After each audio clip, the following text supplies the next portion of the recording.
Hello, I'm Kamali, taking you through some of the things people are talking about and some of the stuff they're sharing around the world on NewsFeed today. Do you affirm that the testimony you're about to give before the committee will be the truth, the whole truth, and nothing but the truth, so help you God? I do. Yeah. They told their stories to senators and the world. Which one of them will be believed?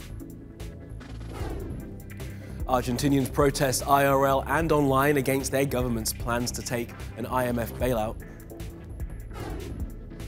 What's the story behind these surreal photos from India? And today's Animals Doing Stuff is a bunch of potentially award-winning animals doing funny stuff.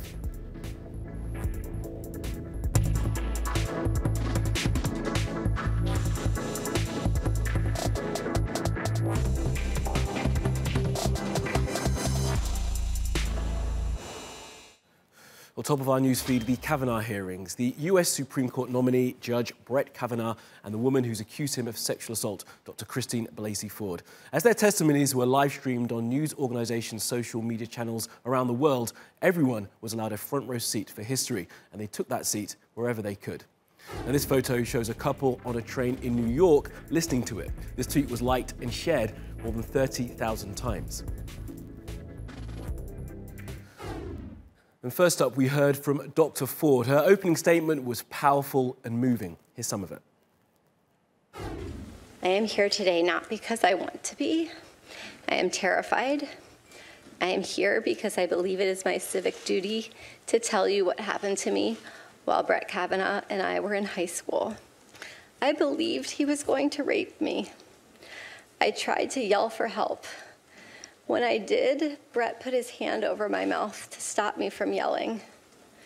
This is what terrified me the most and has had the most lasting impact on my life. And while this thing was not a trial, Dr. Ford was effectively cross-examined. Republicans wanted to make a point of the things that she couldn't remember about what allegedly happened. But there are some things that Dr. Ford said she would never forget. The stairwell,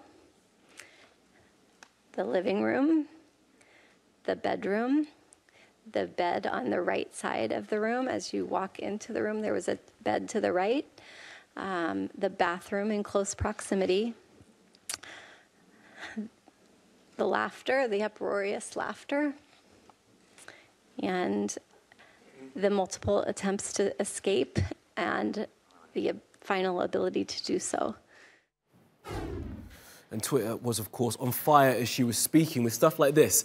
Death threats, doxing of her and her parents. She and her family have had to move out of their home. On Tuesday, her work email was hacked. Now, imagine someone willingly going through this if she were not telling the truth. And then there was this tweet from the actor Sally Field. She wrote, "Out of the blue, a hero steps up and I'm in awe. I know the pain of these kind of memories, Dr. Ford, memories that are indelibly imprinted on your brain no matter how many years go by. I, like millions of women across America, behind you and thank you profoundly." Now, Republicans tried to undermine Dr. Ford's credibility. They struggled in large part, but did jump on one moment. You see, Dr. Ford says she didn't want to fly to Washington to speak to senators initially because she has a fear of flying. But then she was forced to admit that she'd flown to other places around the world for work and vacation. And of course, this was for the hearing of the President of the United States. His son, Don Jr., tweeted, "Now, I'm no psychology professor, but it does seem weird to me that someone could have a selective fear of flying. She can't fly to testify, but can for vacation. Well, it's not much of a problem at all." And look, many of us don't like flying either, but still fly all the time, so that wasn't exactly explosive evidence. And after we'd heard from Dr. Ford, it was Judge Kavanaugh's time, and he got emotional too. I am innocent of this charge. I intend no ill will to Dr. Ford and her family. The other night, Ashley and my daughter Liza said their prayers, and little Liza, all of 10 years old,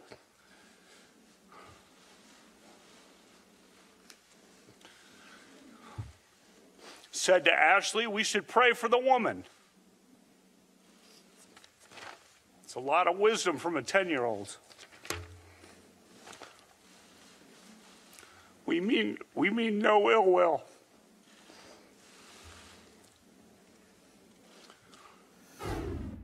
And did you notice a bit of a difference? Now, Dr. Ford was quietly spoken, almost meek in her delivery, and she managed to remain composed throughout.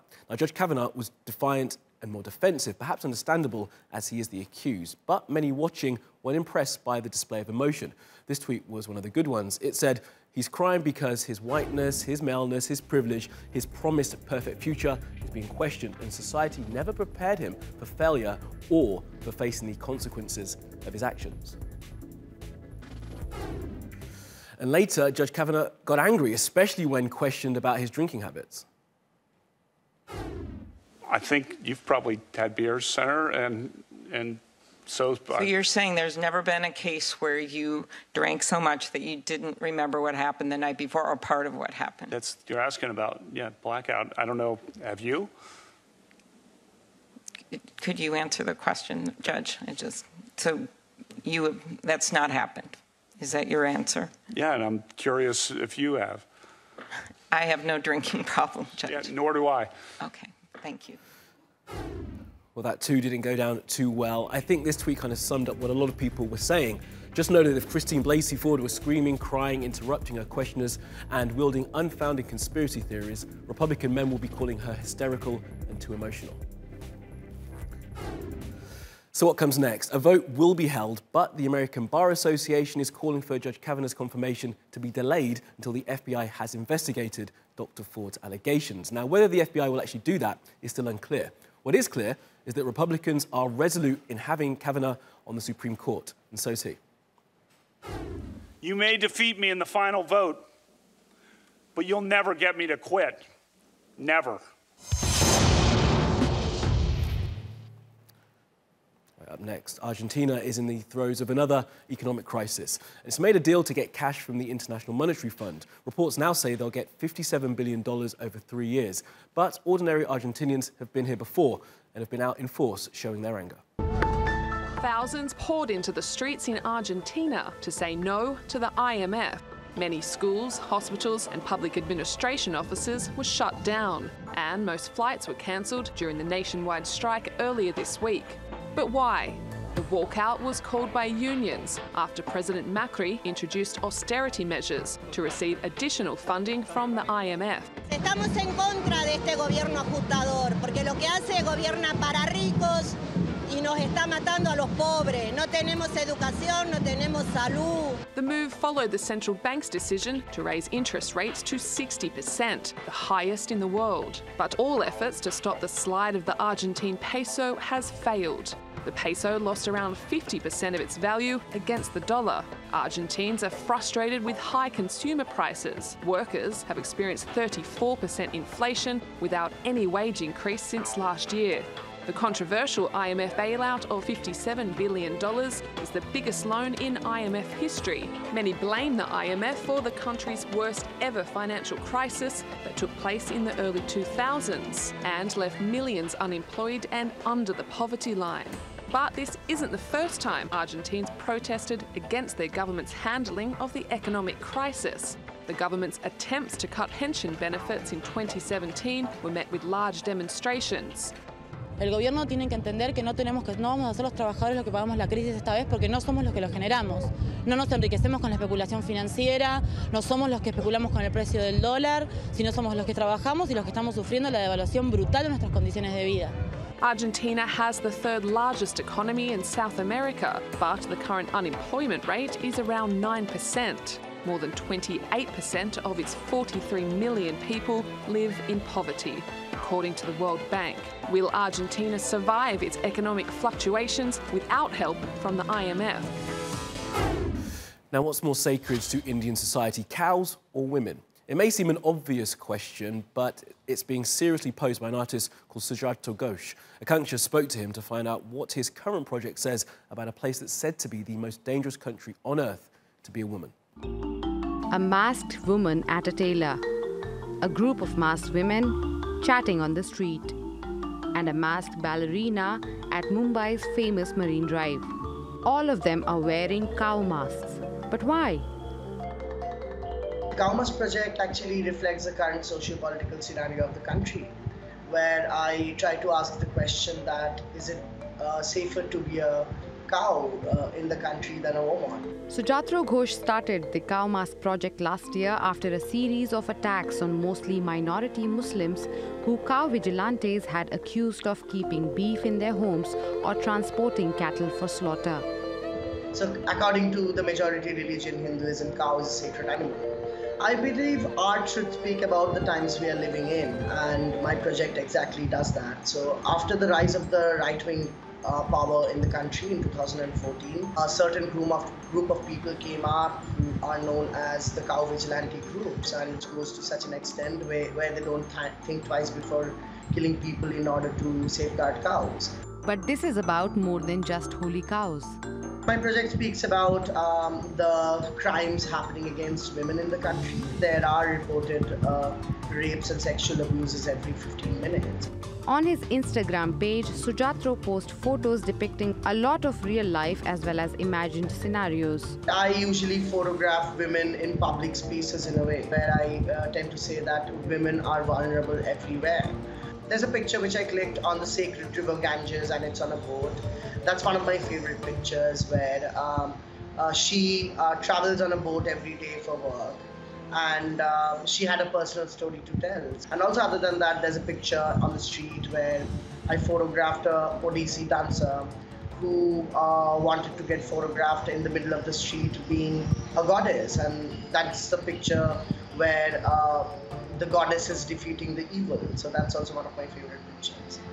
His Cow Mask project generated a lot of reaction in a country where both issues are considered volatile. The identity of the women involved has been kept secret, but Sujatro has received a barrage of hate over the project.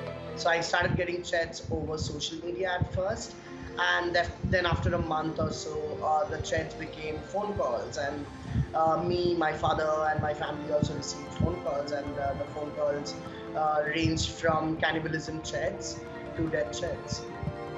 But that hasn't deterred his spirits. It never stopped me from doing what I'm doing, rather it kept me going.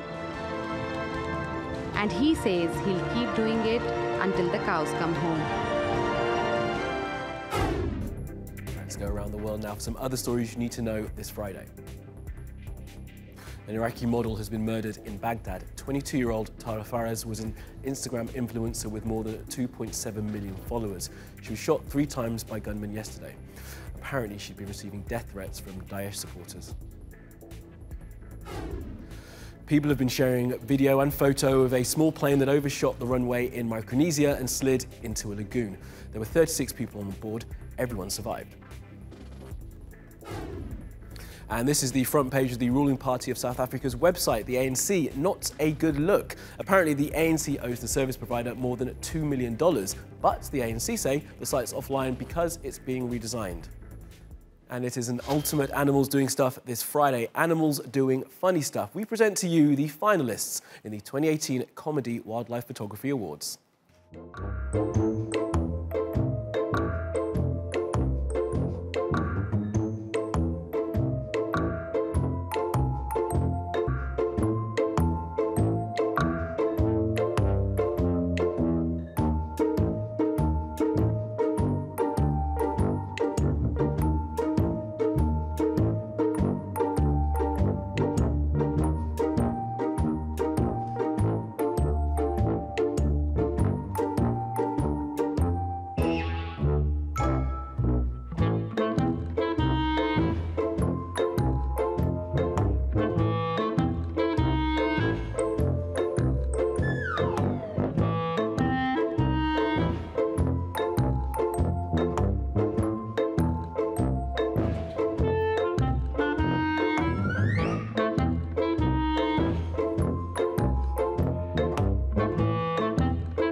Like that rhino peacock. That is all from the NewsFeed team. Reach out to us with your questions, comments, complaints and suggestions.